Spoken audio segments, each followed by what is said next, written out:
right, what's going on, everybody? Thank you for tuning into this episode of the LNBE podcast, where LNBE stands for literally nothing but everything. I'm Mike Rispoli, and we did it.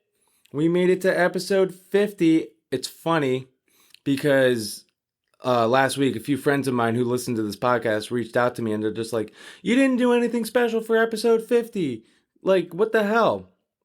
I'm like, dude, I didn't even know it was episode 50 until after I uploaded this stupid thing. So, because normally, what I do is like when I upload these things, I then have to go back and look at what episode number it was. And apparently on Tuesday, I uploaded episode 50. So here we are. We did it. Woohoo! So I looked up some stats just because I was curious. And according to a Google search with AI overview, because AI is just taking over everything, 90% of podcasts actually don't even make it past episode 3. Episode 3, 44% of podcasts don't make it past... Oh, Jesus, I just read that. About 32,000 podcasts out of 1,792,000 that make it past episode 3 go on to get past 20 episodes. All right, well, we're surpassed that. 94% of podcasts fail to reach the 100th episode mark, so who knows if I'll do that. Only 11% of podcasts make it to 50 episodes. So here we are, episode 51 now. Are you going to do anything fun and exciting for episode 51? No, it's just another fucking episode. What do I care? I'm just happy that I got people listening to this damn thing. I mean, honestly, I'm going to tell you guys the same thing I tell all of my dates. If you guys are dumb enough to stick it out with me for this long, that's on you. But with that said, I would really like to say thank you to all of you who have listened in the past to all the previous episodes and to everybody who has stuck it out, because I know in the beginning there was a little bit rough. I mean, I still think it's rough. You guys might think the same thing, but hopefully we're getting somewhere.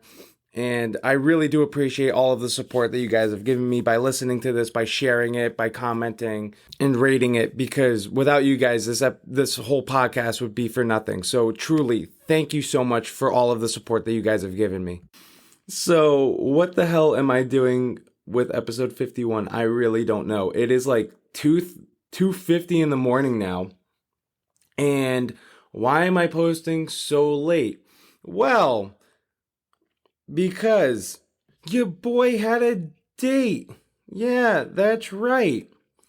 Did the date really go all night? No, I'm not lucky enough for that. But no, we met up at a restaurant and we ended up leaving around like 11:30, just hanging out talking.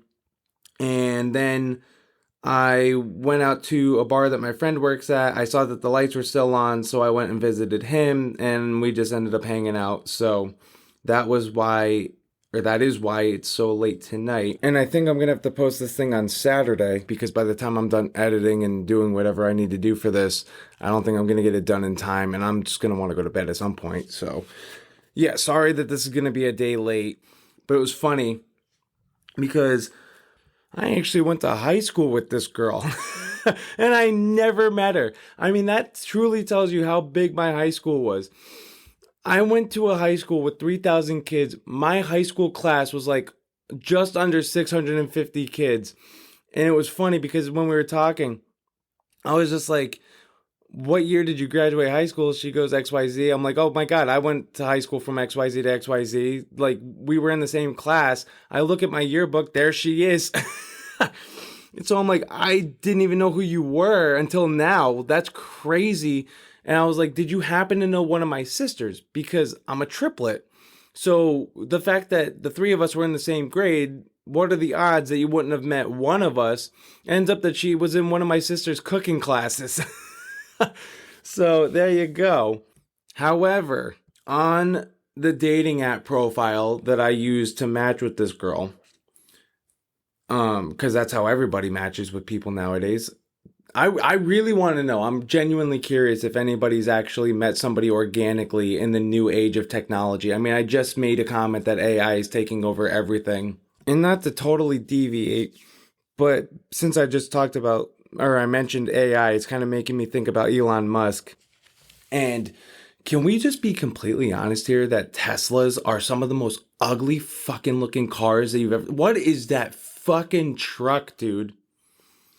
And then even the inside, you would think it would be some sort of like a spaceship kind of a thing. But you get inside of it and it's completely empty. Fucking cell. Like, what is it? It's just a rectangular box. I don't get the appeal of that stupid fucking thing. I really don't.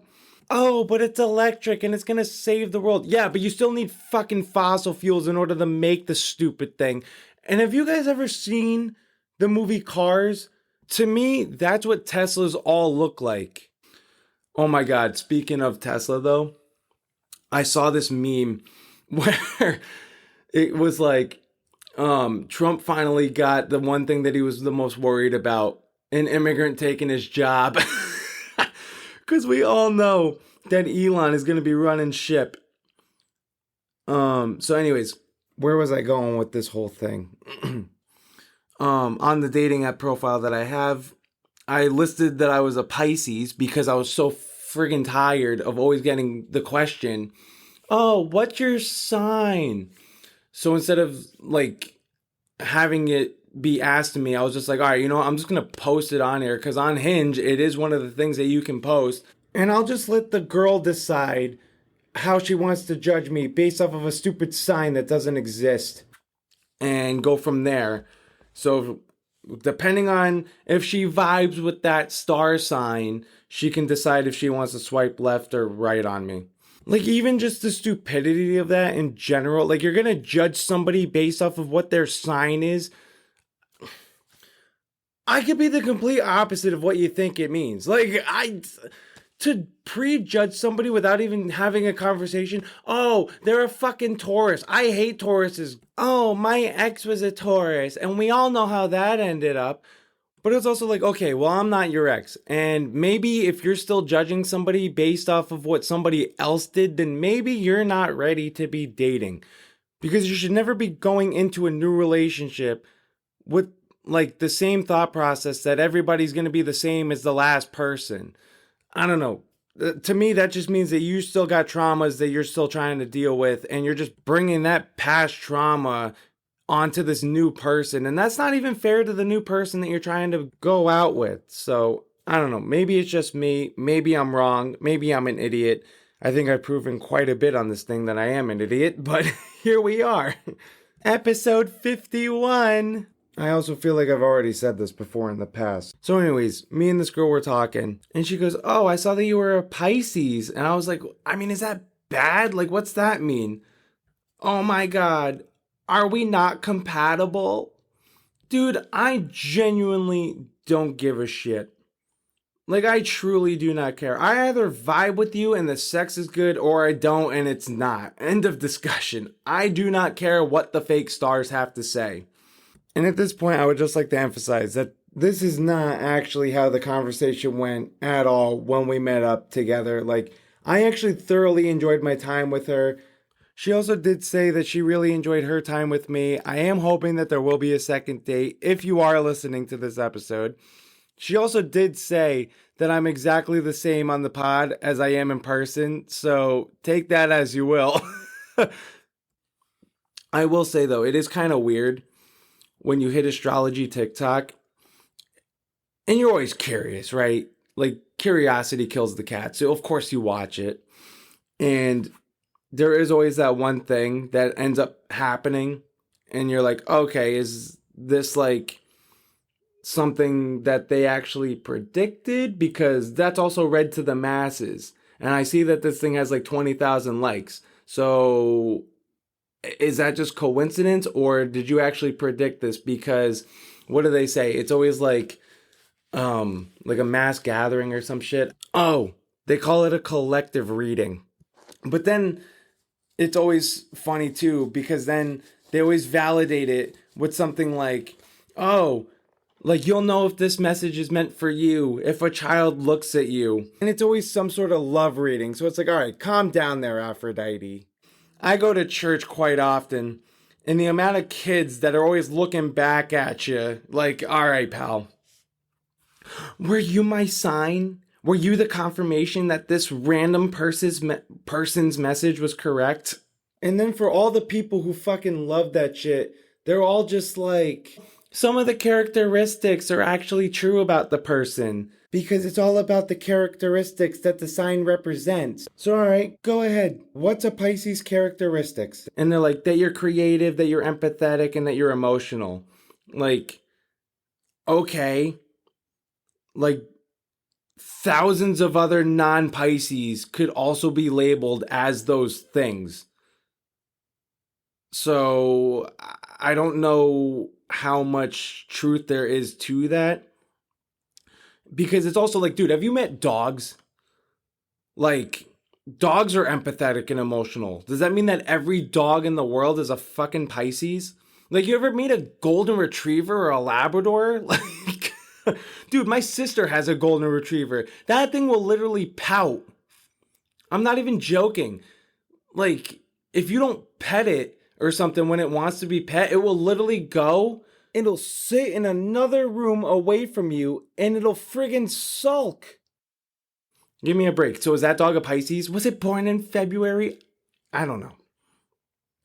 Dude, even if you're thinking about it as an animal, just not even dogs, but like anything can be an emotional support animal. So does that mean that every animal in the world is also a fucking Pisces? I don't know. Make it make sense to me.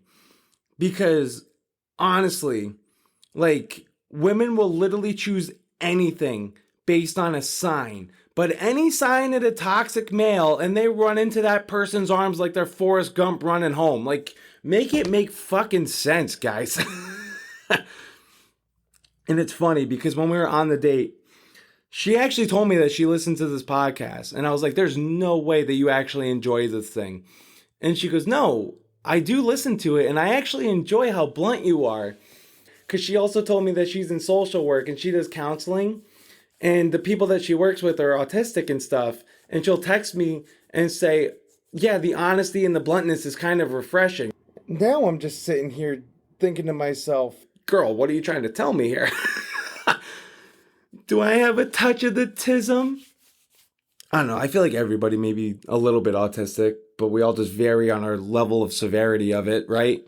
Like, I don't know. People say it's because you don't want to make eye contact with somebody for a prolonged period of time. But like, dude, I don't know. To me, if you're staring at somebody and making eye contact for a prolonged period of time, you're either in love with the person or you're a fucking psycho, and there is no in between. Like, who the fuck just stares at somebody and says nothing for however long? Like, even when you're giving a person a hug, there's a certain level of contact that makes the hug okay. Like, anything more than like a 5-second hug, I'm just like, dude, get the fuck off of me. Like, what are you doing here?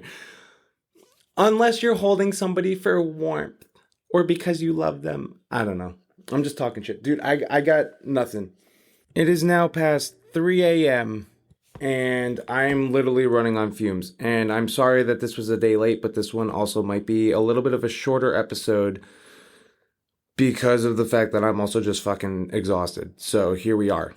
But what the hell else am I going to talk about? So, oh, I know what I can do. I actually got a write-in. Woohoo! From Meg. On Tuesday, I mentioned how if anybody had a story about their shrooms experience, that they should write in, and she wrote in with the subject line, mushrooms. She goes on to say, I haven't had mushrooms yet, but it is on my list of psychedelics that I want to try. However, by complete accident, I messed up my sister's mushroom trip without knowing she had taken mushrooms. It happened a few years ago. I needed to get a hold of her for whatever reason at the time, and when she answered the phone, she was in complete panic. Alright, what the hell did you say? She yelled at me and then hung up on me on the phone. Okay. Then I get a call later from my mother asking me if I knew what was wrong with my sister. She wrote her name, but I'm not going to say it. Apparently, after my sister hung up on me, she had a full-blown panic attack to the point that she drove to my mother's house. She drove to your mother's house on shrooms? Is this chick crazy? I can only imagine the amount of swerving that happened because of the shit that she thought she saw that wasn't actually there. So, Anyways, hang on. Where did I go here? She drove to my mother's house, had a full-blown meltdown in front of my mother. Oh my God, could you imagine? After she sobered up, she had to explain to our mother the events that led to her meltdown, and I guess it was because of the ringtone that she had of when I called. What the hell was the ringtone? Was it the theme song of Darth Vader? Like, maybe your sister's like me, and when a family member calls, they have the intro to Welcome to the Jungle. And she just got super amped, and she was just like, I don't even know what you could. I've never done shrooms, so I have no idea what she could have done or what she could have seen. But it's like, you're in the jungle, baby. You're gonna die. Yes, I fucking am in the jungle, and I am gonna die. I have no fucking clue. After she sobered up, she had to explain to our mother the events that led up to her meltdown. Oh my God. I wasn't there for that conversation, but I wish I was. I can only imagine from my mother's point of view seeing her daughter coming into her room hysterically crying, thinking the world is ending. Well, yeah, because maybe she didn't want to talk to you, and way to go for ruining her trip. Every time somebody brings up mushrooms, my sister always brings this up. You can use my name if you want. All right, well, thanks, Meg, for the write-in. But I gotta say, this is not a ringing endorsement for me to ever want to try shrooms. And also, I just gotta ask you this question. After seeing your sister in a full-blown panic attack based on a frickin' ringtone, why in the hell would you want to try shrooms? Like, I don't know, seeing your family member on shrooms having a total meltdown, that wouldn't also make me want to be like, you know what? That's something I want to try. And I also gotta say, this was just kind of depressing in general. Like, I gotta be honest here, the story is not the greatest. No offense to Meg, but I thought this was going to be a little bit more funny. Sorry, buddy. Yeah, I mean, guys, keep them coming. I really do want to hear some of your acid trips. I want to know from the sister's perspective. I want to know from the sister's perspective what she saw and what it was that actually set her off. Like, what was that ringtone? That's what I really want to know. Like, what the fuck was she seeing? But, alright guys, it is a little bit of a shorter episode. I owe you guys, what, like 2.5 minutes here? But I am exhausted and I do need to go to bed. So with that said, I hope you guys enjoyed this episode. Please continue to share, like, subscribe, comment, rate, do whatever it is that you guys are doing to help boost this thing. I really do appreciate it. We are past 50 episodes. I hope to do another 50. And we will go from there. But I hope you guys all have a great weekend. Don't take your fucking shrooms. I just really don't think it's worth it. And I will see you next Tuesday.